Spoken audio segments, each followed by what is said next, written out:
안녕하세요, 여러분. 오늘도 마음을 흔드는 이야기 하나 전해드립니다. 좋아요, 구독, 알림 설정은 언제나 무료니까요. 사연 들으시면서 마음에 닿았다면 살짝 응원 부탁드립니다. 그럼 오늘의 사연 시작합니다. 김순자는 새벽 5시에 잠에서 깼습니다. 62세의 나이에도 일찍 일어나는 습관이 몸에 밴 그녀였지만 오늘은 평소와 다른 소리가 들렸습니다. 현관문이 조용히 닫히는 소리였죠. 순자는 잠옷차림으로 창가로 다가갔습니다. 어스름한 새벽 골목에 며느리 이은혜의 모습이 보였습니다. 29세의 은혜는 수수한 점퍼를 입고 서둘러 걸어가고 있었죠. 또 나가네. 순자는 작은 한숨을 내쉬었습니다. 며느리가 새벽에 나가는지 벌써 일주일째였거든요. 처음에는 대수롭지 않게 생각했습니다. 젊은 사람이 운동이라도 하러 가나 보다 싶었죠. 아침 7시 은혜가 돌아왔습니다. 평소와 달리 피곤해 보이는 얼굴이었어요. 머리카락은 흐트러져 있었고 이마에는 살짝 땀이 맺혀 있었습니다. 은혜야, 운동 다녀왔니? 순자가 부엌에서 아침 준비를 하며 물었습니다. 네, 어머님. 헬스장이 새벽에 사람이 없어서 좋더라고요. 은혜의 대답은 자연스러웠습니다. 하지만 순자의 눈에는 뭔가 이상한 점들이 보였어요. 운동복이 아닌 평범한 옷차림, 그리고 운동 가방도 없이 작은 핸드백만 들고 다니는 것 말이죠. 무엇보다 은혜의 손이 신경 쓰였습니다. 예전보다 거칠어진 것 같았거든요. 결혼 전만 해도 곱고 부드러웠던 손이 요즘엔 왠지 투박해 보였습니다. 은혜야, 손 좀 보자. 네, 손이요? 순자가 갑자기 손을 보자고 하니 은혜가 당황했습니다. 잠시 머뭇거리다가 손을 내밀었는데 역시나 손바닥에 작은 상처들이 있었어요. 이게 뭐니? 운동하다가 다쳤니? 아, 네. 기구에 손이 까졌어요. 별일 아니에요. 은혜는 서둘러 손을 빼며 웃었습니다. 하지만 그 웃음이 어딘지 어색해 보였죠. 그때 아들 민수가 출근 준비를 하며 거실로 나왔습니다. 35세의 민수는 대기업에 다니는 성실한 남편이었어요. 은혜를 무척 아끼는 좋은 남편이기도 했죠. 여보, 또 운동 갔다 왔어? 너무 일찍 나가는 거 아니야? 괜찮아요. 오히려 개운해요. 그래도 몸 무리하지 마. 요즘 많이 피곤해 보여. 민수의 걱정 어린 말에 은혜는 괜찮다며 손을 저었습니다. 하지만 순자가 보기에는 정말 피곤해 보였어요. 눈 밑에 다크서클이 짙어졌고 평소보다 말수도 줄어든 것 같았죠. 민수가 출근하고 나자 집에는 시어머니와 며느리만 남았습니다. 순자는 설거지를 하며 슬쩍 은혜를 관찰했어요. 은혜는 소파에 앉아 핸드폰을 보고 있었는데 가끔씩 한숨을 쉬는 모습이 보였습니다. 뭔가 고민이 있는 것 같았죠. 은혜야, 혹시 무슨 걱정 있니? 순자가 조심스럽게 물었습니다. 아니에요, 어머님. 그냥 좀 피곤해서요. 요즘 새벽 운동 때문에 피곤한 거 아냐? 시간을 조금 늦춰보는 게 어떨까? 괜찮아요. 익숙해질 거예요. 은혜는 여전히 괜찮다고 했지만 순자의 마음은 편하지 않았습니다. 뭔가 며느리가 힘든 일을 혼자 감당하고 있는 것 같았거든요. 점심 준비를 하다가 순자는 은혜의 가방이 소파에 놓인 것을 봤습니다. 호기심이 생겼지만 남의 가방을 뒤지는 건 예의가 아니라고 생각했어요. 하지만 마음 한구석에 걱정은 계속 남아 있었죠. 그날 오후 순자는 동네 친구 영자를 만났습니다. 같은 연립주택에 사는 60대 주부였어요. 순자야, 요즘 며느리는 어때? 착하다며? 응, 참 착해. 그런데 요즘 새벽마다 운동 나간다는데. 새벽 운동? 요즘 젊은 사람들이 그러더라. 우리 딸도 그래. 영자의 말을 들으니 조금 안심이 됐습니다. 요즘 젊은 사람들은 새벽 운동을 많이 한다고 하니까요. 하지만 그날 밤 순자는 쉽게 잠이 오지 않았습니다. 며느리의 피곤한 얼굴과 거친 손이 자꾸 생각났거든요. 새벽 4시 50분 순자는 미리 일어나서 은혜의 움직임을 지켜봤습니다. 정확히 5시에 은혜가 조용히 현관을 나서는 모습이 보였어요. 이번에는 좀 더 자세히 관찰해봤습니다. 은혜가 입고 나간 옷은 운동복이 아니라 평범한 청바지와 후드티였어요. 그리고 운동화도 아닌 편한 단화를 신고 있었죠. 운동하러 간다면서 왜 운동복을 안 입지? 순자의 의심은 점점 커져갔습니다. 혹시 은혜가 거짓말을 하고 있는 건 아닐까요? 그렇다면 새벽에 대체 어디로 가는 걸까요? 다음날 아침 은혜가 돌아왔을 때 순자는 더욱 놀랐습니다. 은혜의 옷에 이상한 냄새가 났거든요. 운동 후의 땀 냄새가 아니라 뭔가 다른 냄새였어요. 세제 냄새 같기도 하고 무엇인가를 청소한 듯한 냄새였죠. 은혜야, 헬스장에서 청소도 하니? 순자가 넌지시 물어봤습니다. 아, 네. 요즘 헬스장이 리모델링 중이라서 좀 지저분해요. 은혜의 대답은 역시 자연스러웠지만 순자는 뭔가 이상하다는 느낌을 지울 수 없었습니다. 그날부터 순자는 본격적으로 며느리의 행동을 관찰하기 시작했습니다. 새벽 5시 정확히 나가서 7시에 돌아오는 패턴, 평범한 옷차림, 그리고 점점 거칠어지는 손과 깊어지는 다크서클. 순자는 작은 수첩에 은혜의 행동을 기록하기 시작했습니다. 3월 15일 새벽 5시 입은 외출, 청바지에 검은 후드티. 7시 10분 귀가. 손에 밴드 붙이고 있음. 3월 16일 새벽 4시 58분 외출, 어제와 같은 옷. 7시 5분 귀가. 머리카락에 먼지 같은 건 묻어 있음. 기록을 하다 보니 더욱 이상한 점들이 보였습니다. 은혜는 늘 같은 옷을 입고 나갔습니다. 운동복이 아닌 어두운 색의 평상복 말입니다. 그리고 가방도 늘 같은 작은 크로스백이었습니다. 운동을 한다면 운동복도 갈아입고 운동화도 바꿔 신어야 하는데 은혜는 그런 기미가 전혀 없었습니다. 오히려 일하러 나가는 사람 같았습니다. 무엇보다 은혜가 가족 앞에서 보여주는 모습과 혼자 있을 때의 모습이 달랐습니다. 가족들 앞에서는 밝게 웃지만 혼자 있을 때는 종종 한숨을 쉬거나 걱정스러운 표정을 짓곤 했습니다. 어느 날 오후 순자는 은혜가 혼자 있을 때의 모습을 더 자세히 관찰했습니다. 은혜는 거실 소파에 앉아 핸드폰을 보고 있었는데 화면을 보며 깊은 한숨을 내쉬었어요. 작은 한숨 소리에 순자는 가슴이 짠해졌습니다. 저렇게 한숨을 쉬는 며느리를 보니 뭔가 큰 걱정이 있는 것 같았거든요. 그때 은혜의 핸드폰이 울렸습니다. 순자는 부엌에서 설거지를 하는 척하며 귀를 기울였어요. 여보세요. 네, 내일도 갈 수 있어요. 네, 알겠습니다. 짧은 통화였지만 순자에게는 충분히 의미 있는 정보였습니다. 은혜가 누군가와 약속을 잡는 것 같았거든요.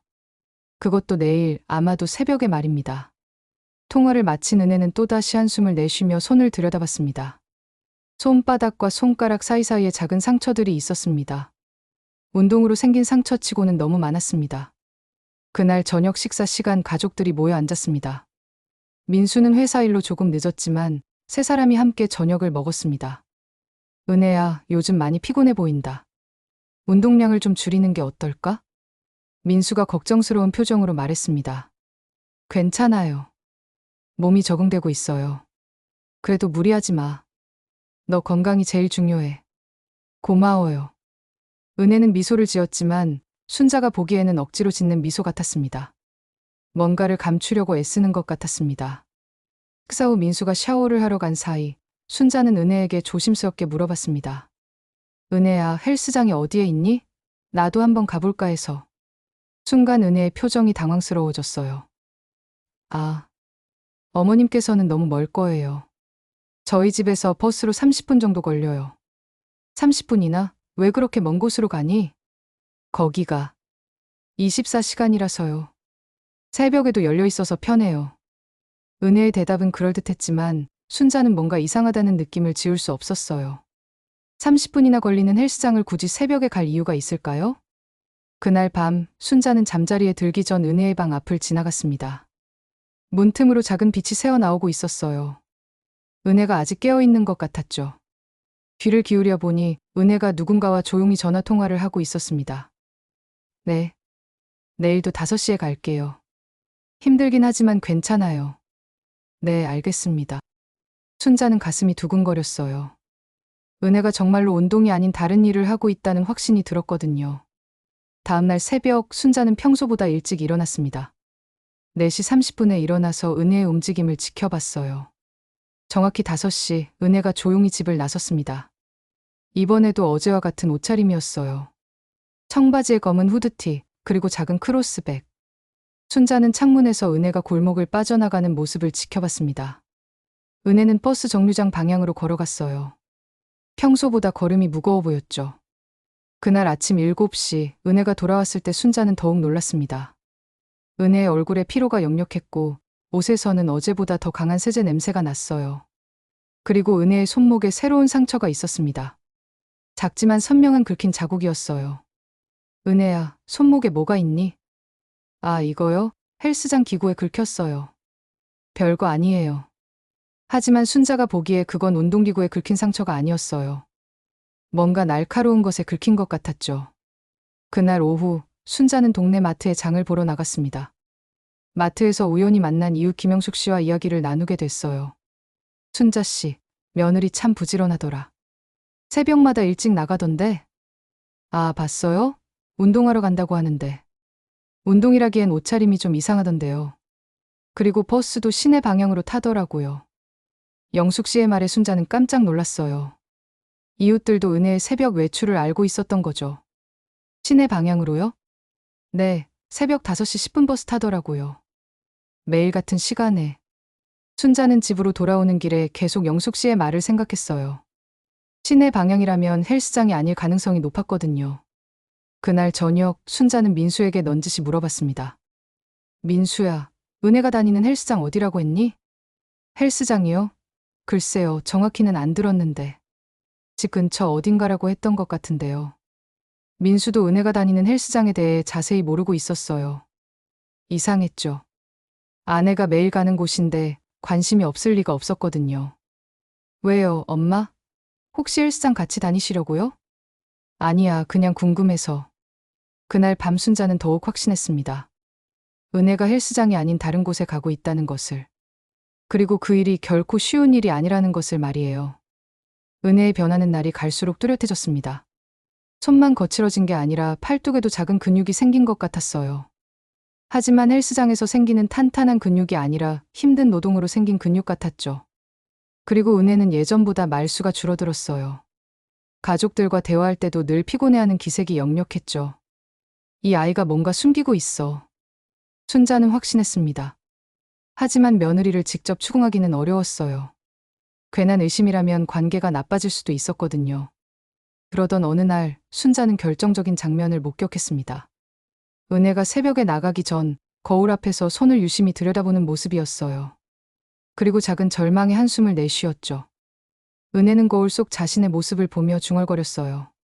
언제까지 이래야 하나. 그 말을 들은 순자는 가슴이 철렁 내려앉았습니다. 은혜가 뭔가 힘든 일을 억지로 하고 있다는 것이 분명했거든요. 은혜는 손에 핸드크림을 발라가며 한숨을 또 내쉬었어요. 하지만 아무리 크림을 발라도 거칠어진 손은 쉽게 좋아지지 않는 것 같았죠. 그때 은혜의 핸드폰에서 알람이 울렸습니다. 5시 출발이라는 메모와 함께였어요. 은혜는 한 번 더 거울을 보더니 후드를 깊숙이 눌러쓰고 집을 나섰습니다. 순자는 그 순간을 보며 마음을 굳혔어요. 더 이상 지켜보고만 있을 수 없었거든요.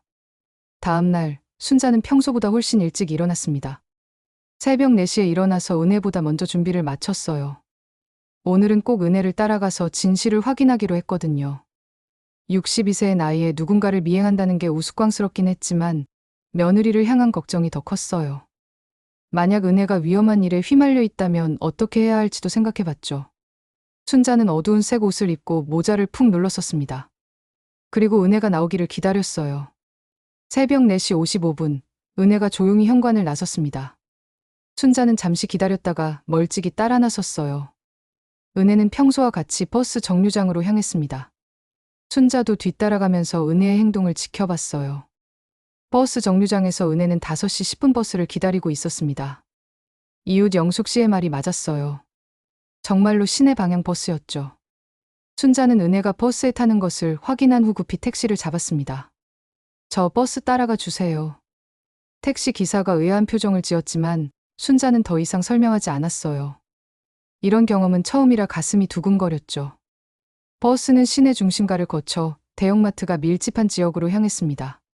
새벽이라 거리는 한산했지만 마트들은 하나둘 불을 켜고 있었어요. 은혜가 내린 곳은 대형마트 앞 정류장이었습니다. 순자는 택시에서 내려 멀찍이 은혜를 따라갔어요.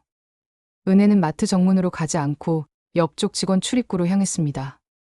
그곳에서 다른 사람들과 만나 무언가 이야기를 나누고 있었어요. 순자는 가까이 가지 못하고 멀리서 지켜볼 수밖에 없었어요. 하지만 충분히 충격적인 광경이었죠. 은혜가 운동이 아닌 일을 하러 온 것이 분명했거든요. 그 순간 순자는 알았습니다. 며느리가 단순한 운동이 아닌 다른 일을 하고 있다는 것을.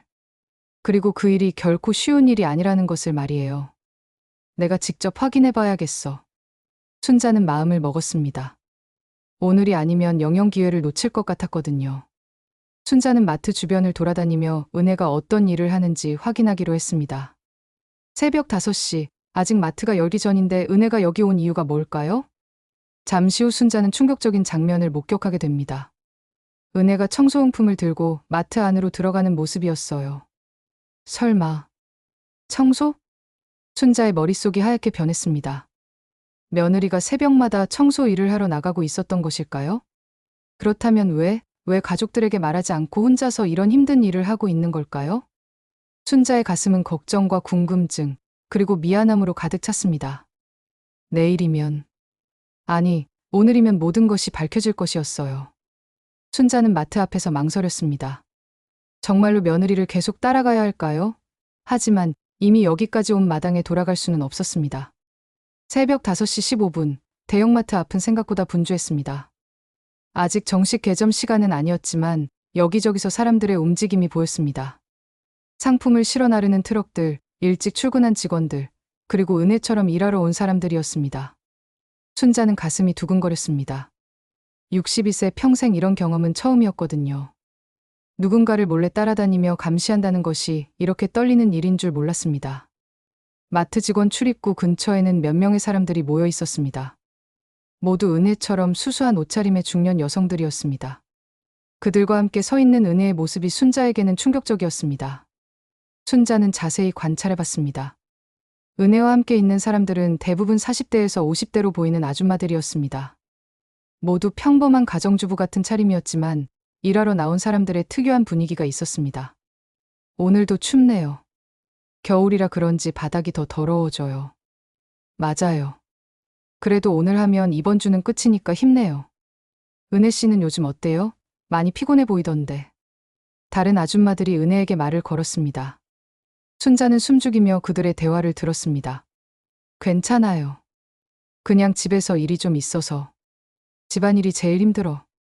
밖에서 일하고 들어가서 또 집안일 하려면 몸이 2개라도 모자라지. 그러게요. 남편들은 아내가 얼마나 힘든지 모르니까. 아줌마들의 대화를 들으며 순자는 마음이 아팠습니다. 은혜가 이런 환경에서 일하고 있었다니. 그것도 가족들 모르게 혼자서 말입니다. 순자는 마트 맞은편 편의점 앞에 숨어서 상황을 지켜봤습니다. 다행히 이른 시간이라 사람들이 별로 없어서 들키지 않을 수 있었습니다. 편의점 주인이 나와서 문을 열고 있었습니다. 50대 정도의 남성이었는데 순자를 보고 인사를 했습니다. 일찍 나오셨네요. 네, 좀 일찍 일어나서. 저기 마트에서 일하시는 분들 보러 오셨나요? 매일 새벽마다 저렇게 일하시더라고요. 편의점 주인의 말에 순자는 귀가 번쩍했습니다. 아, 네. 저기서 일하는 분들 말이에요? 네, 청소하시는 분들이요. 매일 새벽 5시부터 7시까지 오셔서 고생하시죠. 가끔 여기서 커피 사가시기도 하고. 힘들어 보이시던데. 그쵸. 시급이 그리 높지도 않은데 새벽부터 나와서. 그래도 다들 생활이 어려우시니까 어쩔 수 없나 봐요. 편의점 주인의 말을 들으며 순자는 가슴이 아팠습니다. 며느리가 생활이 어려워서 이런 일을 하고 있다는 것이 믿기지 않았습니다. 잠시 후 마트에서 한 남성이 나왔습니다. 40대 정도로 보이는 그 남성은 손에 뭔가 명단 같은 것을 들고 있었습니다. 오늘도 수고 많으십니다. 그럼 각자 구역별로 들어가시면 됩니다. 남성의 목소리가 새벽 공기를 가르며 들려왔습니다. 순자는 가슴이 떨렸습니다. 정말로 은혜가 일을 하러 온 것이 맞았거든요. 은혜는 다른 사람들과 함께 마트 안으로 들어갔습니다. 모두들 손에 청소용품을 들고 있었습니다. 걸레, 세제 그리고 각종 청소 도구들이었습니다. 순자는 더 이상 참을 수 없어서 마트로 다가갔습니다. 하지만 직원 출입구는 잠겨 있었고 정문은 아직 열리지 않은 상태였습니다. 다행히 마트 유리창을 통해 안쪽 상황을 볼 수 있었습니다. 은혜가 대형 걸레를 들고 바닥을 닦고 있었습니다. 혼자서 넓은 매장 구역을 담당하는 것 같았습니다. 순자는 유리창에 바짝 얼굴을 대고 안을 들여다봤습니다. 마트 내부는 생각보다 넓었고 청소할 곳이 정말 많아 보였습니다. 은혜는 식료품 코너를 맡은 것 같았는데 선반 사이사이를 누비며 열심히 일하고 있었습니다. 은혜의 움직임을 보니 정말 힘들어 보였습니다. 무거운 걸레를 들고 넓은 바닥을 닦고 높은 선반까지 손을 뻗어서 먼지를 닦아내고 있었습니다. 29세의 젊은 나이라고는 하지만 이런 일을 매일 하기에는 너무 버거워 보였습니다. 더욱 마음이 아픈 것은 은혜가 혼자서 일하고 있다는 점이었습니다. 다른 아줌마들은 각자 맡은 구역이 있는 것 같았는데 은혜의 구역이 유독 넓어 보였습니다. 아마 신입이라서 더 많은 일을 맡는 것 같았습니다. 순자는 눈물이 날 것 같았습니다. 며느리가 이렇게 힘든 일을 하고 있었다니. 그것도 가족들 몰래 새벽부터 말입니다. 은혜의 움직임을 보니 이 일을 처음 하는 것이 아님을 알 수 있었습니다. 능숙하게 걸레질을 하고 선반을 정리하고 바닥에 떨어진 쓰레기들을 주워 담았습니다. 그런데 은혜의 표정이 밝지 않았습니다. 힘들어하는 기색이 역력했고 가끔씩 허리를 짚으며 쉬기도 했습니다. 29세의 나이에는 너무 힘든 일이었습니다. 순자는 마트 주변을 돌아다니며 더 많은 것을 알아보기로 했습니다. 이른 시간이라 열려있는 곳이 별로 없었지만 마트 근처에 24시간 카페가 하나 있었습니다. 카페에 들어가서 창가 자리에 앉았습니다. 여기서는 마트 내부가 더 잘 보였습니다. 커피를 주문하면서 카페 직원에게 넌지시 물어봤습니다. 저기 마트에서 새벽에 일하시는 분들 자주 보세요? 아, 네. 매일 와요. 5시부터 7시까지 청소하시는 분들이요. 힘들어 보이던데. 정말 고생 많이 하시죠. 시급도 얼마 안 되는데. 그래도 다들 가정이 있으시니까 어쩔 수 없나 봐요. 시급이 얼마나 되나요? 글쎄요, 정확히는 모르겠지만 최저시급 수준일 거예요. 하루에 2시간씩 주 5일 하시면 한 달에 얼마 안 될 텐데.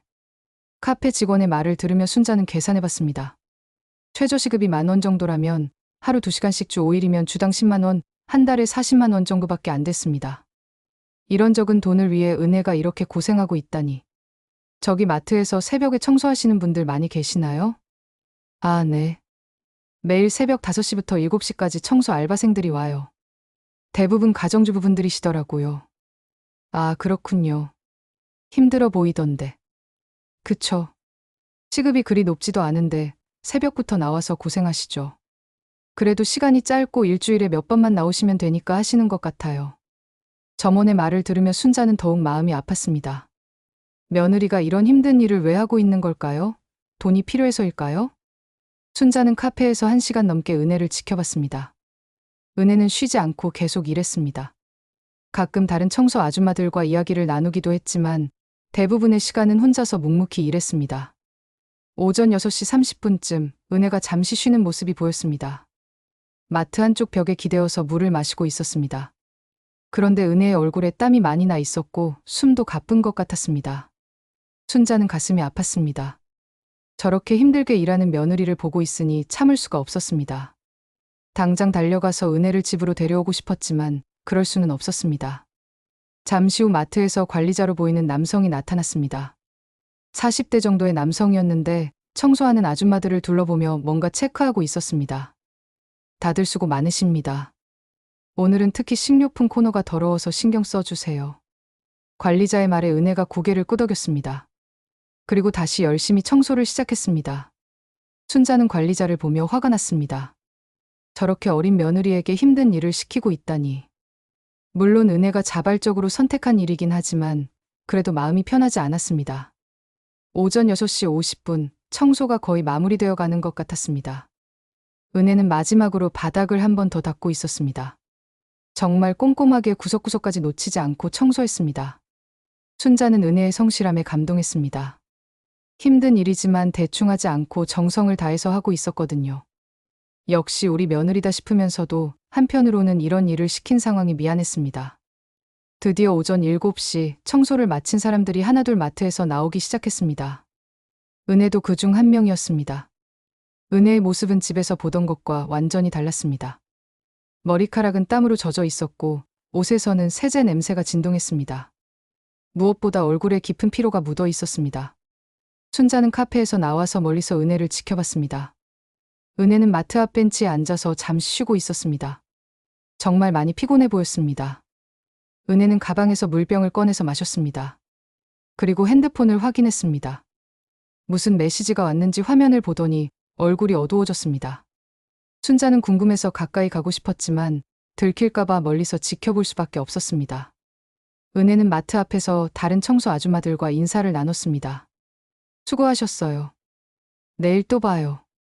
네, 은혜 씨도 수고하셨어요. 조심히 들어가세요. 은혜 씨, 오늘 많이 힘들어 보이시던데 괜찮으세요? 네, 괜찮아요. 좀 피곤하긴 하지만 너무 무리하지 마세요. 몸이 제일 중요해요.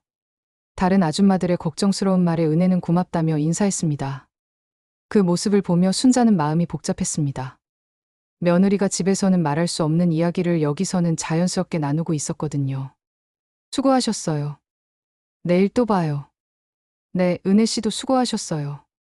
조심히 들어가세요. 다른 사람들이 은혜를 은혜 씨라고 부르는 것을 보니 은혜가 이곳에서 일한 지 꽤 오래된 것 같았습니다. 순자는 은혜가 버스 정류장으로 향하는 것을 멀리서 따라갔습니다. 은혜는 버스를 기다리며 핸드폰을 봤습니다. 그런데 핸드폰을 보던 은혜의 얼굴이 갑자기 굳어졌습니다. 무슨 메시지를 받은 것 같았는데 그 내용이 좋지 않은 모양이었습니다. 은혜는 한 손으로 이마를 짚으며 깊은 한숨을 내쉬었습니다. 이것도 안 되나. 은혜의 작은 중얼거림이 순자의 귀에 들렸습니다. 뭔가 절망적인 톤이었습니다. 그때 버스가 왔습니다. 은혜는 버스에 올라탔고 순자는 다시 택시를 잡아야 했습니다. 저 버스 따라가 주세요. 두 번째 택시 미행이었습니다. 택시 기사는 이번에도 의아했지만 순자의 부탁을 들어줬습니다. 버스는 순자네 동네로 향했습니다. 은혜가 평소와 같은 시간에 집에 돌아갈 예정이었습니다. 순자는 은혜보다 먼저 집에 도착해서 평상시처럼 아침 준비를 하고 있는 척했습니다. 마음은 복잡했지만 아무것도 모르는 것처럼 행동해야 했습니다. 오전 7시 10분, 은혜가 집에 돌아왔습니다. 평소와 다름없이 다녀왔습니다라고 인사했지만 순자가 보기에는 더욱 지쳐 보였습니다. 은혜야, 운동 어땠니? 순자는 일부러 평상시처럼 물어봤습니다. 네, 좋았어요. 은혜의 대답은 힘이 없었습니다. 그리고 샤워를 하러 올라가는 발걸음도 무거웠습니다. 순자는 은혜가 샤워하는 동안 곰곰이 생각해봤습니다. 며느리가 왜 이런 일을 하고 있을까? 돈이 필요해서일까? 그렇다면 왜 가족들에게 말하지 않는 걸까? 샤워를 마치고 내려온 은혜는 여전히 피곤해 보였습니다. 평소라면 아침 식사 준비를 도와주곤 했는데 오늘은 소파에 앉아서 멍하니 있었습니다. 은혜야, 괜찮니? 많이 피곤해 보이는데. 네, 괜찮아요. 그냥 좀 졸려서요. 은혜는 여전히 괜찮다고 했지만 순자는 알고 있었습니다. 이 아이가 얼마나 힘든 일을 하고 왔는지를 말입니다. 그때 민수가 일어나서 거실로 내려왔습니다. 여보, 또 운동 갔다 왔어? 얼굴이 많이 피곤해 보이는데. 응. 오늘 좀 힘들게 했나 봐. 그럼 오늘은 좀 쉬어. 무리하지 마. 민수의 걱정스러운 말에 은혜는 고개를 끄덕였습니다. 하지만 순자가 보기에는 은혜가 민수에게 진실을 말하고 싶어 하는 것 같았습니다.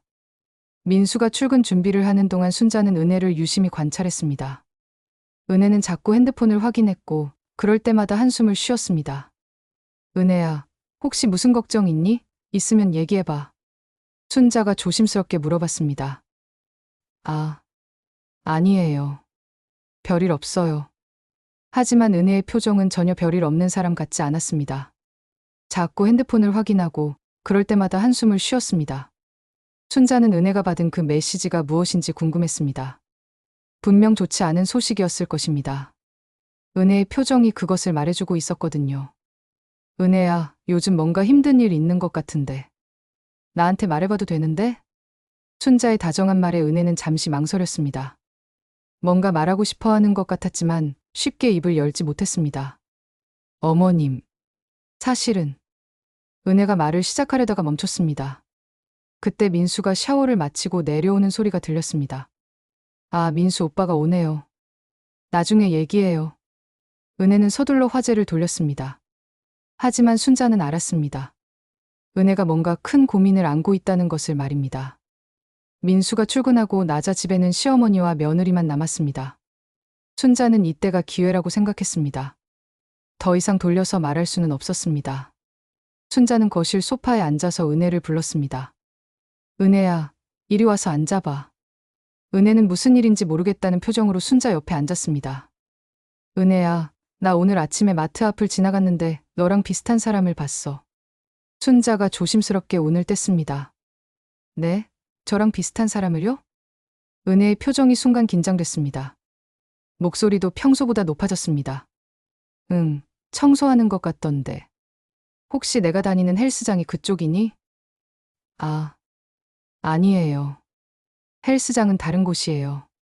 은혜는 당황한 기색을 감추려 했지만 순자의 눈에는 다 보였습니다. 손이 떨리고 있었고 시선도 계속 피하고 있었습니다. 은혜야, 그런데 참 이상하다. 헬스장이라면 운동복을 입고 가야 하는데 넌 늘 평상복을 입고 나가더라. 순자의 말에 은혜는 더욱 당황했습니다. 그게 헬스장에서 갈아입어서 운동 가방도 없이? 순자의 추궁에 은혜는 할 말을 잃었습니다. 순자는 더 이상 돌려 말하지 않기로 했습니다.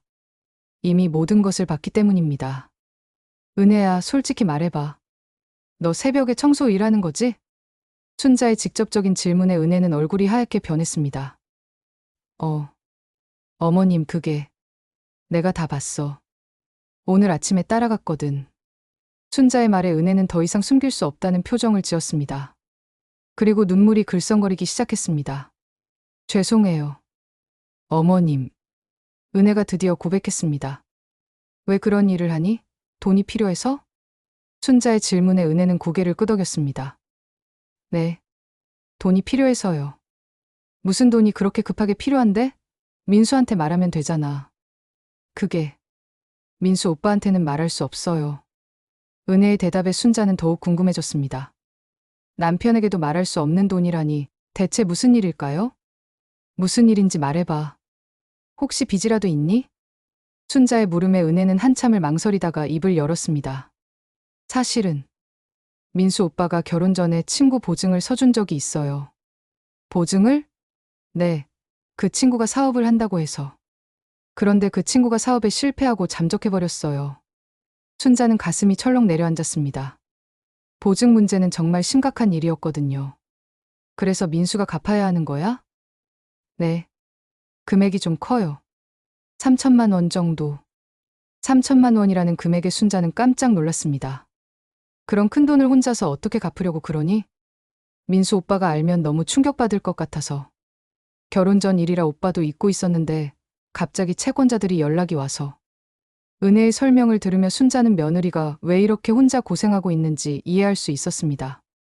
그래서 새벽 청소 일을 시작한 거구나? 네. 한 달에 80만 원 정도 벌 수 있어요. 그래도 3천만 원이면 몇 년은 걸릴 것 같아요. 은혜의 말을 들으며 순자는 마음이 아팠습니다. 한 달에 80만 원으로 3천만 원을 갚으려면 정말 오랜 시간이 걸릴 것이었습니다. 은혜야, 왜 진작 말하지 않았니? 우리가 도와줄 수 있는데.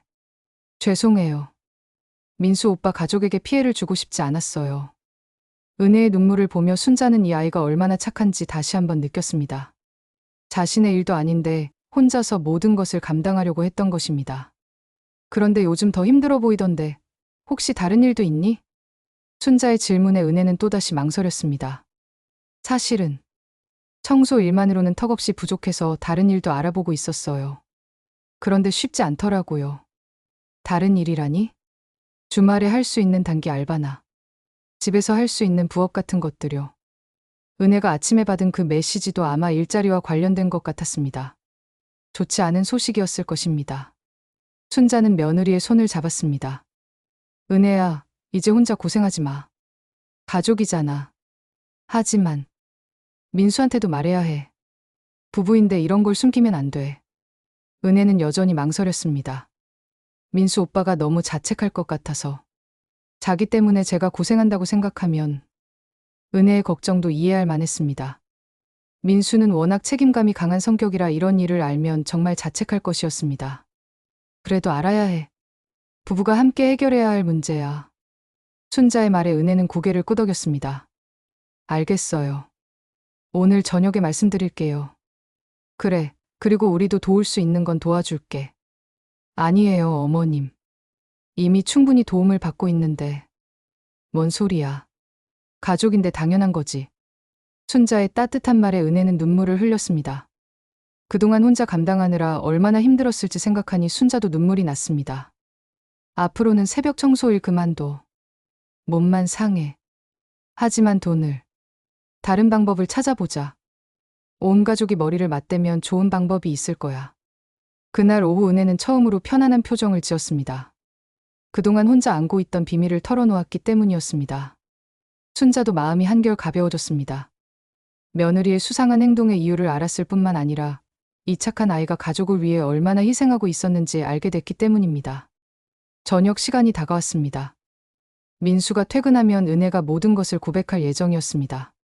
과연 민수는 어떤 반응을 보일까요? 그리고 이 가족은 3천만 원이라는 큰 빚을 어떻게 해결해 나갈까요? 저녁 7시 민수가 퇴근했습니다. 평소와 다름없이 다녀왔습니다라고 인사하며 들어왔지만 거실의 분위기가 심상치 않다는 것을 금세 알아챘습니다. 순자와 은혜가 소파에 나란히 앉아 있었는데 두 사람 모두 표정이 무거웠습니다. 특히 은혜는 눈이 부순 것 같았고 순자도 평소보다 심각해 보였습니다. 왜 이래요? 무슨 일 있었어요? 민수가 걱정스럽게 물었습니다. 넥타이를 풀며 아내와 어머니 사이에 앉았습니다. 민수야, 앉아. 할 얘기가 있어. 순자의 진지한 말투에 민수는 긴장했습니다. 뭔가 중요한 일이 생긴 것 같았거든요. 혹시 건강에 문제라도 있으세요? 아니면 회사에서 무슨 일이? 아니야. 그런 건 아니고.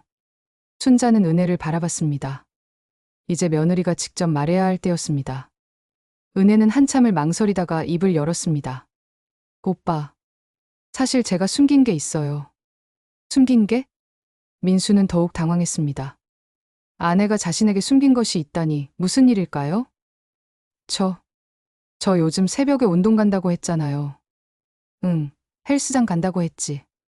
사실은 운동이 아니었어요. 은혜의 말에 민수는 눈썹을 찌푸렸습니다. 그럼 뭐 하러 간 거야? 일하러 갔어요. 일? 민수는 이해하지 못하겠다는 표정을 지었습니다. 무슨 일을 한다는 거야? 왜 나한테 말 안 했어? 은혜는 고개를 숙인 채 대답했습니다. 청소 일이요. 마트에서 새벽 청소 알바를. 뭐라고? 민수는 깜짝 놀라서 일어났습니다. 청소 일을 한다고? 왜 그런 일을? 민수의 목소리가 높아졌습니다. 화가 난 것이 아니라 당황스러웠기 때문입니다. 오빠, 진정하고 들어봐요. 어떻게 진정해? 내 아내가 새벽부터 청소 일을 하고 있었다는데. 민수는 머리를 감쌌습니다. 도저히 이해할 수 없었거든요. 왜? 돈이 필요해서? 그럼 나한테 말하면 되잖아. 왜 혼자서 그런 고생을? 순자가 민수를 진정시켰습니다. 민수야, 일단 앉아서 끝까지 들어봐. 민수는 마지못해 소파에 앉았습니다. 하지만 여전히 이해할 수 없다는 표정이었습니다. 은혜는 깊게 숨을 쉬고 말을 이었습니다. 오빠, 기억해요? 결혼 전에 친구 보증 서준 적 있잖아요. 보증? 민수는 잠시 생각하더니 얼굴이 굳어졌습니다. 설마, 재호? 네. 김재호는 민수의 대학 동기였습니다. 결혼 전에 사업을 한다며 민수에게 보증을 서달라고 부탁했었습니다. 민수는 친구를 믿고 보증을 서줬지만 그 후로는 별 연락이 없었습니다. 재호가 왜? 사업 잘 되고 있는 것 아니야? 아니에요. 사업이 망했대요. 그리고 잠적했다고. 민수의 얼굴이 창백해졌습니다. 그럼 설마. 네. 보증금을 갚아야 해요. 3천만 원. 3천만 원? 민수는 눈앞이 캄캄해졌습니다. 3천만 원이라는 금액이 결코 적지 않았거든요. 언제부터 알고 있었어? 한 달 전쯤에 채권자들한테서 연락이 왔어요. 한 달 전부터? 그럼 그때부터 혼자 걱정하고 있었다는 거야?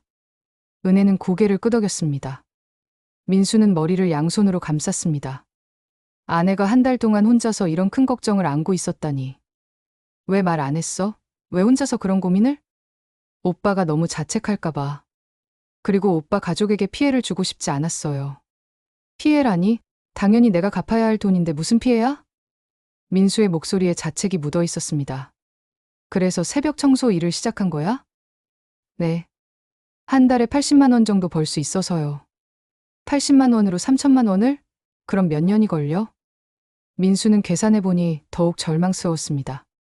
40개월 가까이 걸릴 것이었습니다. 미안해요, 오빠. 제가 부족해서. 뭐가 부족해? 내가 못난 거지. 친구 보증을 서고도 까맣게 잊고 있었으니. 민수는 자책하며 일어났습니다.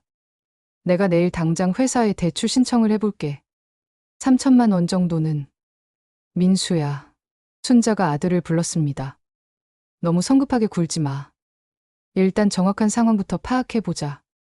엄마 말이 맞아요, 오빠. 저도 이미 여러 방법을 알아봤어요. 은혜가 가방에서 서류 뭉치를 꺼냈습니다. 이게 뭐야? 채권 관련 서류들이요. 그리고 상환 계획서도 있어요. 민수는 서류를 받아서 살펴봤습니다. 은혜가 얼마나 꼼꼼하게 상황을 정리해뒀는지 알 수 있었습니다. 대출 이자율도 조사해뒀고 상환 방법도 여러 가지로 알아봤어요. 이걸 언제 다 조사했어? 새벽 일 끝나고 오면 인터넷으로 찾아봤어요. 민수는 아내가 얼마나 많은 고민을 했는지 느낄 수 있었습니다. 혼자서 모든 것을 짊어지려 했던 것입니다. 은혜야, 정말 미안해. 내가 너무 무책임했어. 아니에요, 오빠. 오빠 잘못이 아니에요. 아니야. 보증을 서고도 그 친구한테 안부도 안 물어봤으니. 민수는 깊이 후회했습니다. 만약 중간중간 재호의 안부를 물어봤다면 이런 일은 일어나지 않았을 것입니다. 그럼 이제 어떻게 할까? 순자가 물었습니다. 일단 회사 대출부터 알아볼게요. 그리고 적금도 해지하고. 민수야, 너 혼자 다 해결하려고 하지 마.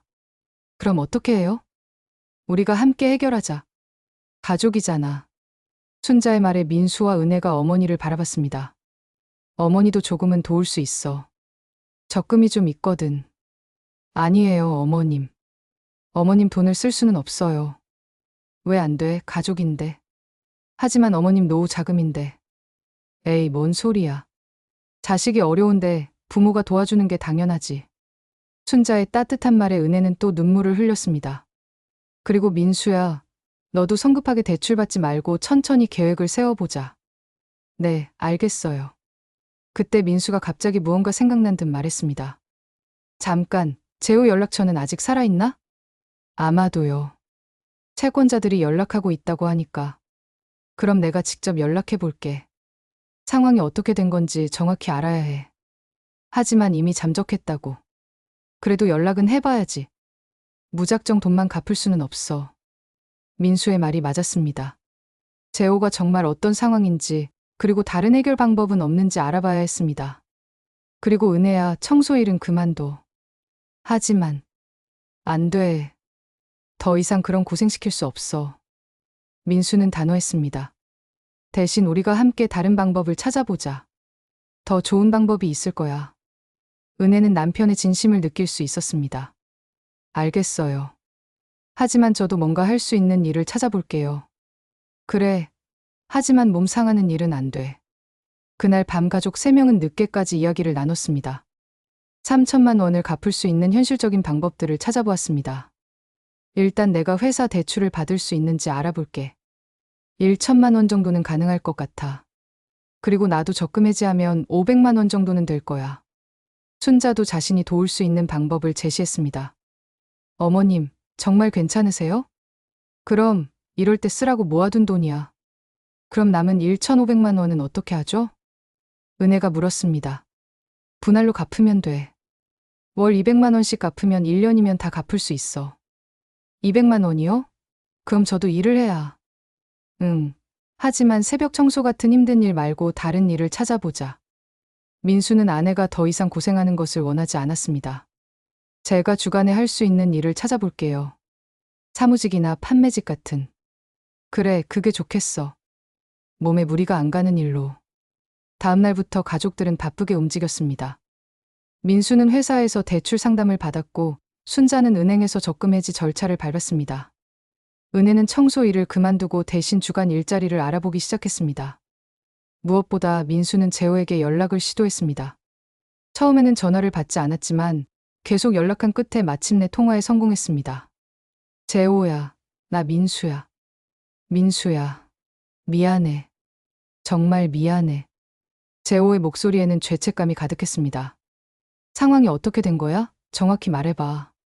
사업이 완전히 망했어. 투자받은 돈도 다 날리고. 정말 어떻게 해야 할지 모르겠어. 그럼 지금 뭐 하고 있어? 임시직으로 일하면서 조금씩 갚으려고 하는데 턱없이 부족해. 재호도 나름대로 노력하고 있었습니다. 3천만 원을 언제까지 갚아야 하는데? 6개월 안에. 안 그러면 법적 조치를 취한다고 해. 6개월? 민수는 시간이 생각보다 촉박하다는 것을 깨달았습니다. 재호야, 내가 일단 갚을게. 대신 너도 최대한 노력해서 나중에 갚아. 민수야, 정말 고마워. 평생 잊지 않을게. 재호와의 통화를 마친 민수는 더욱 결심을 굳혔습니다.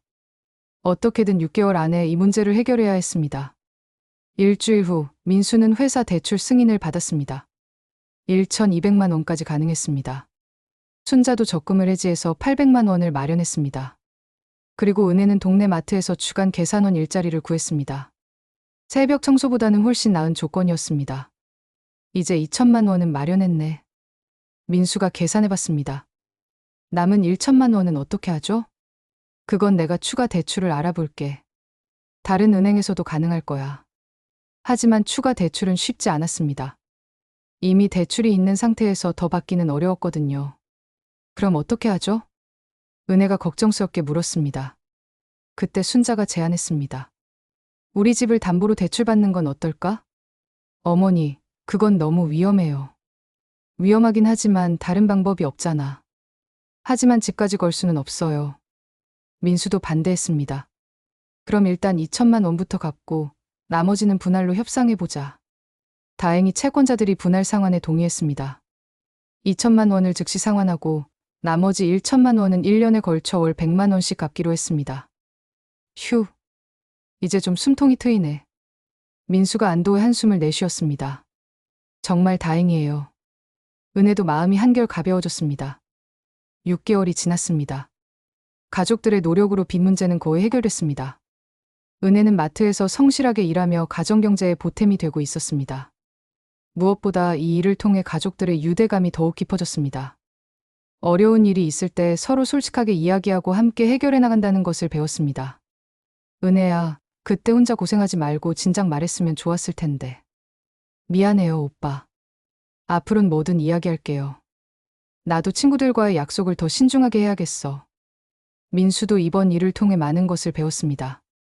우리 가족이 이렇게 힘든 일도 함께 이겨낼 수 있다니. 순자는 뿌듯했습니다. 그날 저녁 가족 3명은 함께 저녁을 먹으며 이야기를 나눴습니다. 예전보다 훨씬 더 솔직하고 깊은 대화였습니다. 앞으로는 무슨 일이 있어도 혼자 고민하지 말자. 네, 알겠어요. 가족이니까 함께 해결할 수 있는 거야. 순자의 말에 모두가 고개를 끄덕였습니다. 이렇게 이 가족은 위기를 함께 극복하며 더욱 단단해졌습니다. 은혜의 새벽 외출 비밀로 시작된 이야기는 가족 간의 신뢰와 사랑으로 아름답게 마무리됐습니다. 3주가 지났습니다. 민수는 회사에서 대출 승인을 받았지만 예상보다 금액이 적었습니다. 1천만 원이 한계였습니다. 처음 계획했던 1,200만 원보다 200만 원이 부족했습니다. 대출 한도가 생각보다 적네. 민수가 실망스럽게 말했습니다. 회사 대출 담당자는 민수의 연봉과 기존 대출 상황을 고려해 1천만 원이 최대 한도라고 했습니다. 괜찮아요, 오빠. 200만 원 정도는 제가 마련할게요. 은혜가 위로했습니다. 하지만 마트 계산원 일로는 한 달에 150만 원 정도밖에 벌 수 없어서 200만 원을 모으려면 시간이 필요했습니다. 아니야, 내가 다른 방법을 찾아볼게. 민수는 인터넷으로 여러 대출 상품을 알아봤습니다. 하지만 어디서나 비슷한 답변이 돌아왔습니다. 이미 대출이 있는 상황에서 추가 대출은 어렵다는 것이었습니다. 그때 순자가 제안했습니다. 민수야, 내가 친구들한테 물어볼까? 친구들한테요? 응, 우리 동네 개모임에서 돈 빌려주는 사람들이 있어. 하지만 민수는 고개를 저었습니다. 안 돼요, 어머니. 사채는 위험해요.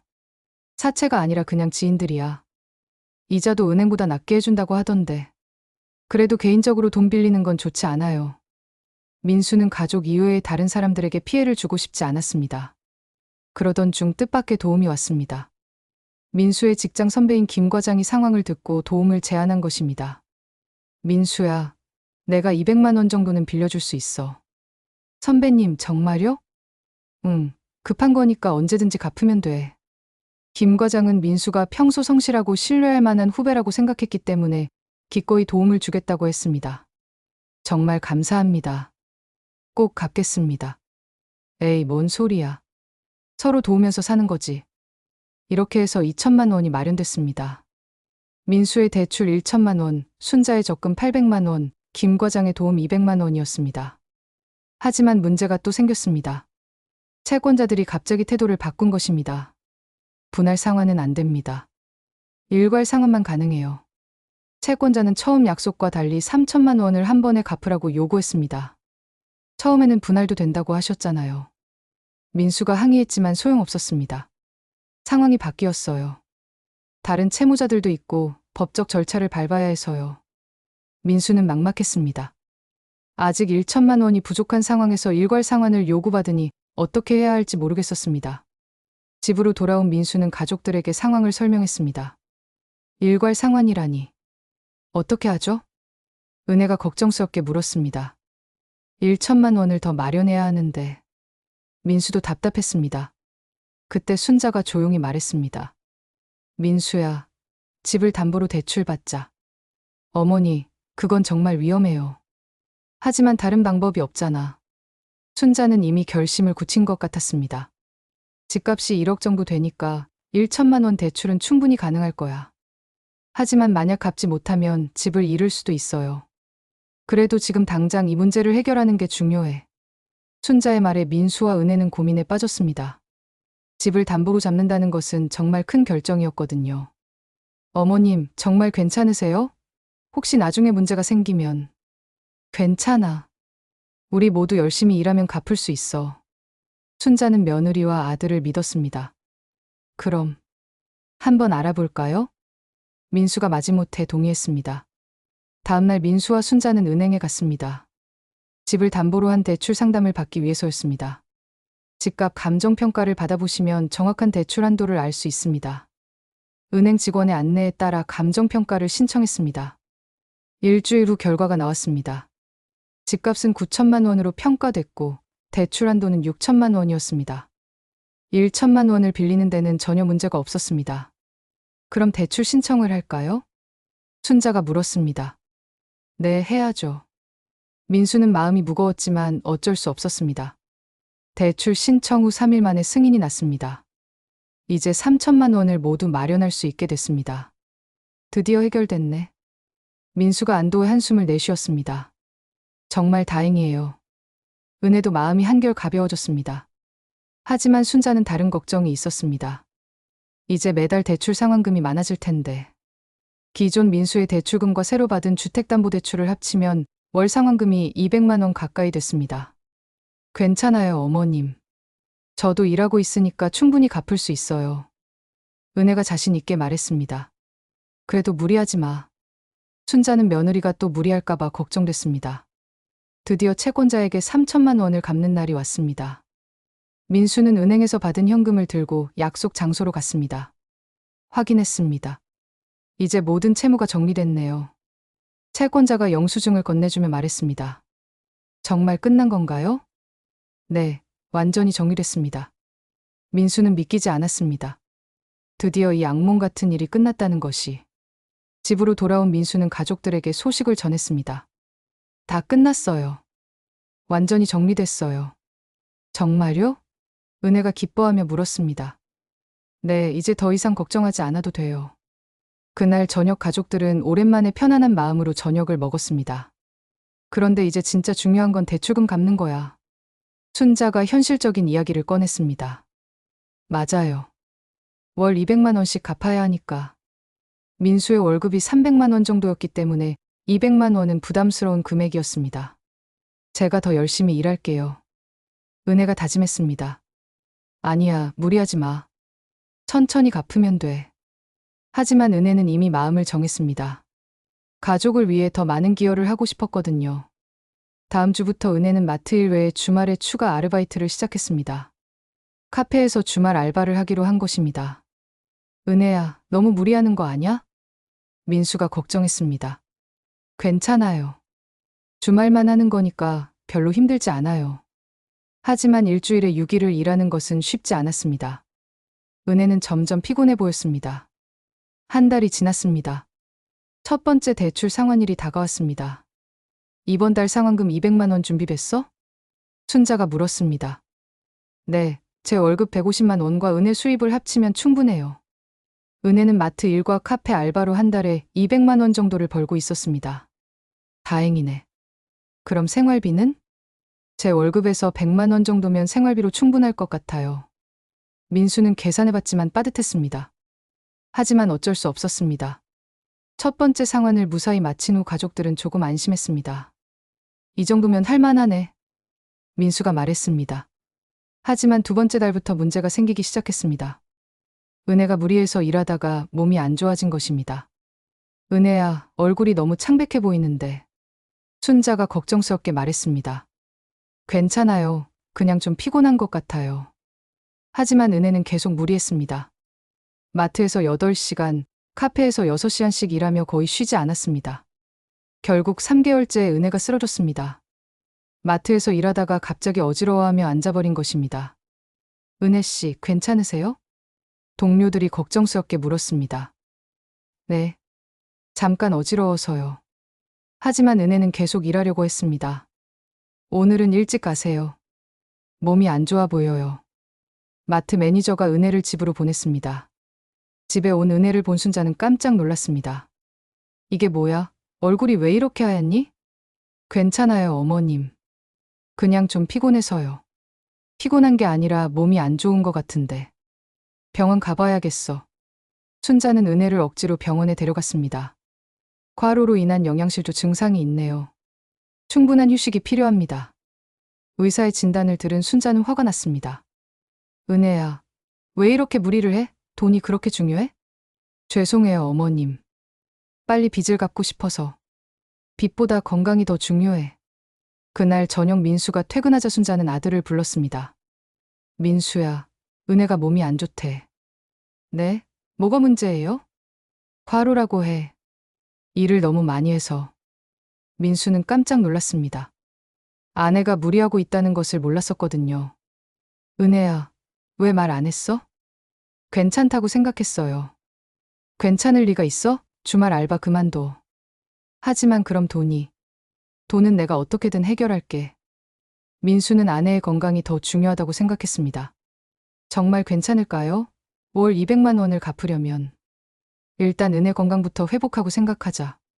그날부터 은혜는 주말 알바를 그만두고 마트 일만 했습니다.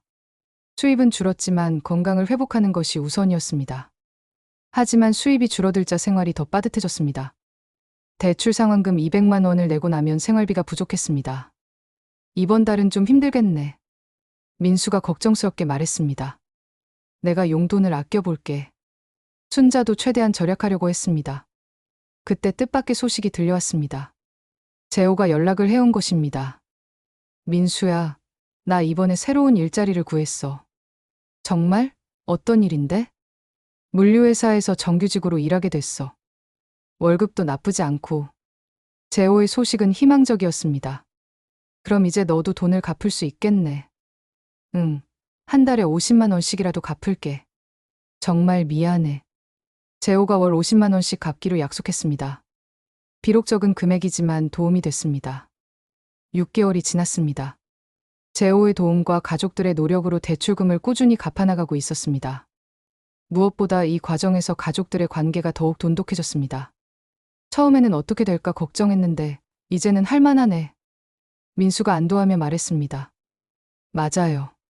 우리가 함께하니까 할 수 있는 것 같아요. 은혜도 건강을 회복하고 활기를 되찾았습니다. 가족이 함께하니까 어떤 어려움도 이겨낼 수 있구나. 순자는 뿌듯했습니다. 1년이 지났습니다.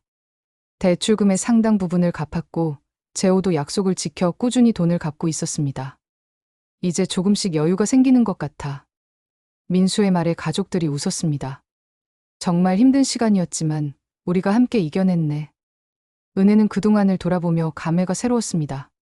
앞으로는 이런 일이 없도록 조심해야지. 민수도 많은 것을 배웠습니다. 그날 저녁 가족들은 오랜만에 외식을 했습니다. 1년 만에 처음으로 마음 편히 즐기는 외식이었습니다. 정말 수고 많았어, 은혜야. 순자가 며느리의 손을 잡았습니다. 아니에요, 어머님. 저희가 가족이잖아요. 그래, 가족이지. 이렇게 이 가족은 어려운 시기를 함께 극복하며 더욱 단단해졌습니다. 은혜의 새벽 외출로 시작된 비밀은 결국 가족 간의 사랑과 신뢰를 더욱 깊게 만드는 계기가 됐습니다.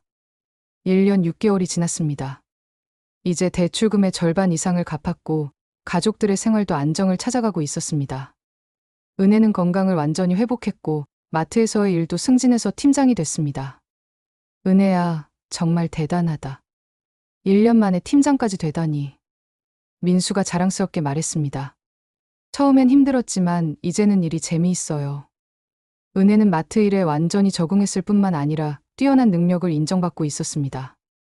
월급도 200만 원으로 인상됐습니다. 팀장 승진 축하해야겠네. 오늘은 내가 저녁 준비할게. 순자가 기뻐하며 말했습니다. 그날 저녁 가족들은 은혜의 승진을 축하하는 작은 파티를 열었습니다. 1년 전 어둠 속에서 헤매던 때와는 완전히 달라진 모습이었습니다. 그런데 은혜야, 마트에서 일하면서 뭔가 깨달은 게 있다며? 순자가 궁금해하며 물었습니다. 네, 처음엔 어쩔 수 없이 시작한 일이었는데 이제는 정말 보람을 느껴요. 은혜는 일을 통해 많은 것을 배웠습니다. 고객들과 대화하고 동료들과 협력하면서 새로운 재능을 발견한 것 같아요. 그래? 어떤 재능? 사람들과 소통하는 능력이요. 그리고 문제를 해결하는 능력도 늘었고요. 은혜는 마트에서 다양한 고객들을 상대하며 의사소통 능력이 크게 향상됐습니다. 또한 매장 운영에 관련된 여러 문제들을 해결하면서 경영 감각도 기를 수 있었습니다. 사실 저한테 제안이 들어왔어요. 제안? 민수가 놀라며 물었습니다. 네, 다른 마트에서 점장으로 와달라고 하더라고요. 점장이라고? 순자도 깜짝 놀랐습니다. 네, 월급도 지금보다 100만 원 더 준다고 해요. 은혜의 말에 가족들은 기뻐했습니다. 그럼 받아들이는 거야? 글쎄요. 아직 고민 중이에요. 은혜는 망설이고 있었습니다. 왜? 좋은 기회잖아. 지금 마트에서 저를 많이 도와줬거든요. 그런데 갑자기 떠나는 게 미안해서요. 은혜는 의리를 중시하는 성격이었습니다. 하지만 은혜 미래를 생각하면 더 좋은 조건을 받아들이는 게 맞지 않을까? 민수의 말에 은혜는 고민이 더 깊어졌습니다. 조금 더 생각해보고 결정할게요. 한편 재호는 약속대로 매달 50만 원씩 꾸준히 갚고 있었습니다. 때로는 추가로 더 갚기도 했습니다. 민수야, 이번 달에는 80만 원 갚을 수 있을 것 같아. 재호가 전화로 알려왔습니다. 정말? 무리하지 마. 아니야, 보너스가 나와서 여유가 생겼어. 정말 미안해서 빨리 갚고 싶어. 재호도 자신의 실수를 만회하려고 노력하고 있었습니다. 고마워, 재호야. 내가 이렇게 책임감 있게 행동해줘서. 당연한 거야. 내 잘못이니까. 재호의 성실함 덕분에 예상보다 빨리 빚을 갚을 수 있을 것 같았습니다. 2개월 후 은혜는 결국 점장 제안을 받아들이기로 했습니다. 기존 마트에서도 은혜의 결정을 이해해주고 응원해줬습니다. 은혜 씨, 정말 수고 많았어요. 새로운 곳에서도 잘 될 거예요. 동료들이 따뜻하게 배웅해줬습니다. 새로운 마트에서 점장으로 시작한 은혜는 더욱 바빠졌지만 그만큼 보람도 컸습니다. 월급 300만 원으로 가게에 큰 보탬이 됐습니다. 이제 우리 생활이 정말 안정됐네. 민수가 흐뭇하게 말했습니다. 맞아요. 이제는 대출금 갚는 것도 부담스럽지 않아요. 은혜와 민수의 합쳐진 수입으로 월 200만 원을 갚는 것이 어렵지 않게 됐습니다. 그런데 이때 예상치 못한 좋은 일이 생겼습니다. 순자가 오래전에 가입했던 보험이 만기가 되어 목돈이 나온 것입니다. 어머니, 이게 얼마예요?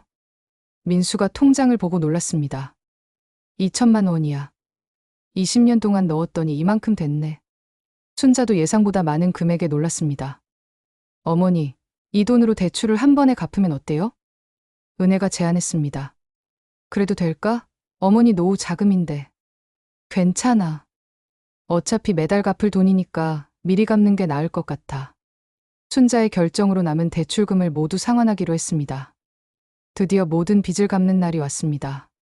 가족 3명이 함께 은행에 가서 대출을 완전히 상환했습니다. 축하드립니다. 모든 대출이 완료됐습니다. 은행 직원의 말에 가족들은 환호했습니다. 정말 끝난 거죠? 민수가 확인했습니다. 네, 완전히 끝났습니다. 은행을 나오는 길에 가족들은 기쁨을 감추지 못했습니다. 2년 동안 정말 힘들었는데 드디어 자유가 됐네. 민수가 깊은 숨을 내쉬었습니다. 이제 정말 새로운 시작이에요. 은혜도 후련했습니다. 우리가 해냈구나. 순자는 가족들이 자랑스러웠습니다. 그날 저녁 가족들은 특별한 저녁을 준비했습니다. 2년 만에 처음으로 마음 편히 즐기는 식사였습니다. 이제 우리가 배운 게 뭔지 알 것 같아. 민수가 말문을 열었습니다. 뭐예요? 가족이 함께하면 어떤 어려움도 이겨낼 수 있다는 거. 민수의 말에 모두가 고개를 끄덕였습니다. 맞아요. 처음엔 혼자 해결하려고 했는데 가족들과 함께하니까 할 수 있었어요. 은혜도 많은 것을 깨달았습니다. 그리고 솔직하게 이야기하는 게 얼마나 중요한지도 알았어. 순자의 말에 은혜는 고개를 숙였습니다. 처음에 숨겨서 정말 죄송했어요. 이제 됐어. 그 일 덕분에 우리가 더 가까워졌잖아. 민수가 아내를 위로했습니다. 6개월이 더 지났습니다. 이제 가족들의 생활은 완전히 안정을 찾았습니다. 은혜는 점장으로서 인정받고 있었고 민수도 회사에서 승진했습니다. 무엇보다 가족 간의 관계가 예전과는 완전히 달라졌습니다. 서로에게 솔직하게 이야기하고 어려운 일이 있으면 함께 의논해서 해결했습니다. 요즘 기분이 어때? 어느 날 저녁 순자가 은혜에게 물었습니다. 정말 좋아요. 일도 재미있고 가족들과의 관계도 더 좋아졌고. 은혜는 진심으로 행복해 보였습니다. 처음에 새벽 청소일 할 때 생각해보면 정말 많이 바뀌었네. 맞아요. 그때는 정말 힘들었는데 지금 생각해보면 그 경험이 저한테 도움이 됐어요. 어떻게? 일하는 것에 대한 자신감을 얻었거든요. 그리고 혼자가 아니라 가족이 함께한다는 걸 깨달았고요. 은혜의 말에 순자는 뿌듯했습니다. 우리 은혜가 정말 많이 성장했구나. 어머님 덕분이에요. 그때 저를 이해해 주시고 도와주셔서. 두 사람은 서로를 바라보며 미소 지었습니다. 그때 민수가 퇴근해서 들어왔습니다. 무슨 좋은 이야기 하세요? 그냥 옛날 얘기. 순자가 웃으며 대답했습니다. 아, 맞다. 오늘 재호한테서 전화 왔어. 민수가 말했습니다. 또 뭐라고 해? 완전히 갚았다고. 약속한 금액보다 더 갚았대. 재호는 결국 약속했던 금액보다 더 많이 갚았습니다. 미안한 마음에 이자까지 추가로 준 것입니다. 정말 대단하네. 책임감 있게 끝까지 해내다니. 그러게. 친구로서 정말 고맙더라. 민수는 재호에 대한 신뢰를 회복했습니다. 이제 정말 모든 게 깔끔하게 정리됐네. 은혜가 안도하며 말했습니다. 1년이 더 지났습니다. 이제 그 힘들었던 시간들이 먼 과거의 일처럼 느껴졌습니다. 가족들은 각자의 자리에서 열심히 살아가고 있었습니다. 은혜는 마트 체인의 지역관리자로 승진했고 민수는 부장으로 승진했습니다. 순자는 건강하게 지내면서 동네에서 봉사활동을 하고 있었습니다. 정말 많이 바뀌었지? 어느 일요일 오후 가족들이 함께 차를 마시며 이야기하고 있었습니다. 맞아요. 3년 전 이맘때 생각해보면 꿈만 같아요. 은혜는 감회가 새로웠습니다. 그때는 정말 앞이 안 보였는데. 민수도 그때를 떠올리며 말했습니다. 하지만 우리가 포기하지 않고 함께 했잖아. 순자가 자랑스럽게 말했습니다. 그러게요. 혼자였다면 절대 못 해냈을 거예요. 은혜는 가족의 소중함을 다시 한번 느꼈습니다. 그런데 은혜야, 가끔 그때 생각 안 나? 순자가 물었습니다. 어떤 거요? 새벽에 일하러 갈 때 심정. 아, 그때요. 정말 힘들었죠. 가족들한테 들킬까봐 무서웠고 언제까지 이런 생활을 해야 하나 싶었고. 은혜는 그때의 심정을 솔직하게 털어놓았습니다. 하지만 지금 생각해보면 그 경험이 저를 더 강하게 만들어준 것 같아요. 어떻게? 어떤 어려움이 와도 이겨낼 수 있다는 자신감이 생겼거든요. 은혜의 말에 가족들이 고개를 끄덕였습니다. 그리고 무엇보다 가족이 얼마나 소중한지 알게 됐어요. 우리도 마찬가지야. 은혜가 혼자 고생하는 모습을 보고 얼마나 미안했는지 몰라. 민수가 아내의 손을 잡았습니다. 이제는 무슨 일이 있어도 함께 해결하자. 네, 약속해요. 그날 저녁 가족들은 새로운 다짐을 했습니다. 앞으로 어떤 일이 있어도 서로에게 솔직하게 이야기하고 함께 해결해 나가기로 한 것입니다. 그런데 이제 우리가 다른 사람들도 도울 수 있을 것 같아. 순자가 제안했습니다. 어떻게요? 우리 같은 어려움을 겪는 가족들한테 조언해주는 거야. 좋은 생각이네요. 은혜가 동의했습니다. 우리가 경험한 걸 바탕으로 다른 사람들도 도울 수 있다면 정말 의미 있을 것 같아요. 그렇게 이 가족은 자신들의 경험을 바탕으로 어려움에 처한 다른 가족들을 돕는 일을 시작했습니다. 2년이 더 지났습니다. 이제 그 모든 일들이 이 가족에게는 소중한 추억이 되었습니다. 힘들었지만 함께 이겨낸 경험이 가족을 더욱 단단하게 만들었습니다. 은혜야, 가끔 후회하지 않아? 그때 혼자 고생한 거. 어느 날 순자가 물었습니다. 아니에요. 오히려 감사해요. 감사하다고? 네, 그 일이 없었다면 우리 가족이 이렇게 가까워지지 못했을 거예요. 은혜는 진심으로 그렇게 생각했습니다. 그리고 제 자신도 이렇게 강해지지 못했을 거고요. 우리 은혜가 정말 많이 성장했구나. 순자는 며느리가 자랑스러웠습니다. 어머님도요. 그때 저를 이해해 주시고 도와주셔서 정말 감사해요. 가족인데 당연한 거지. 두 사람은 서로를 바라보며 따뜻한 미소를 지었습니다. 그날 저녁 민수가 퇴근하자 가족들은 함께 저녁을 먹었습니다. 평범하지만 행복한 일상이었습니다. 오늘 뉴스에서 봤는데 요즘 젊은 부부들이 경제적 어려움 때문에 힘들어한다고 하더라. 민수가 말했습니다.